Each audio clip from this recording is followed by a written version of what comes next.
Where are you living right now? I'm close to Chilliwack in British Columbia. Are there speed dating? Is speed dating available there? I don't know if there's services like that, but I know a lot of people are using apps on your phone like Tinder. Yeah.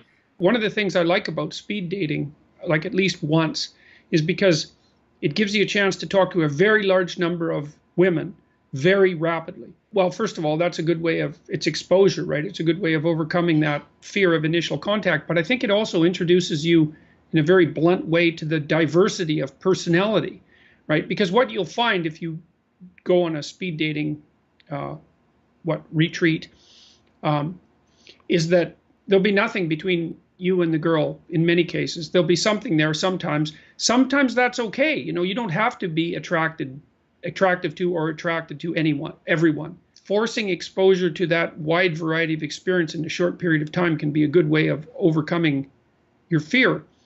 And a lot of that's just an experience, that fear too, right? So you got to figure out how to overcome that. And then I would say with apps like Tinder, it's trickier because the degree to which sexual activity is implied in the initial meeting, in the initial agreement to hook up is unclear. But it might be worthwhile just to make a rule for yourself, which is that, you'll go on 25 Tinder dates, but you won't engage in any physical contact because it'll solve that problem for you. You know what I mean? And then you can concentrate on the conversation and you can concentrate on overcoming this inexperience that you have that's interfering with your progress forward.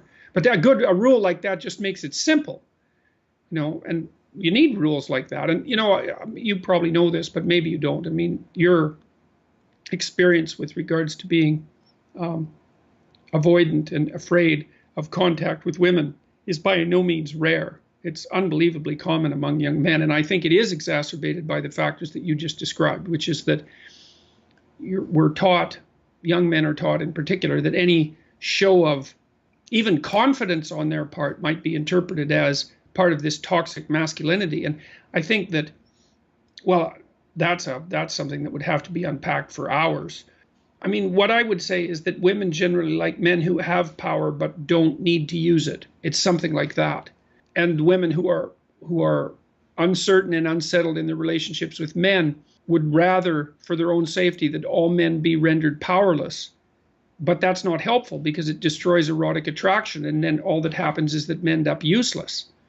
So it's not a solution. Like to destroy someone's power is no solution to taming them, right? You want someone powerful but civilized, not someone so weak they can't do anything wrong. And I think the message that young men get a lot in our society is, you should be so weak that you can't do anything wrong. And that's a really bad message. It doesn't do anyone any good. Yeah, I've been seeing that. Like it seems like women are being told to be more masculine, and that it's a negative thing for women to be feminine and a negative for men to be masculine. And even in Brampton, where I was living, I saw all these posters around their mall saying, "Who says women can't be leaders?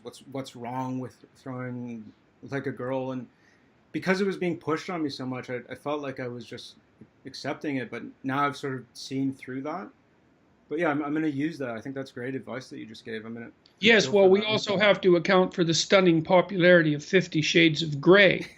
There's all this surface talk about toxic masculinity and the overbearing rape culture that's characteristic of men, and that the attempt to, what would you say? I suppose castrate would be the wrong word, but maybe I'll use it anyways. But then there's this underground desire that's manifest in the attraction of that sort of literature. I mean, that was the fastest selling book in human history. And so there's really something to be said about that. And the fact that those two things can coexist at the same time in the same culture is an indication of just how much conversation there needs to be about what the proper role of masculinity and femininity is, and also how to organize sexual behavior so that people are not pathologized by it. It's so interesting to me to watch what's happening on the campuses, because and that's emblematic of what happens in the broader world. I mean, at the same time, we have discussions about how absolutely every form of sexual desire and behavior whatsoever is entirely permissible.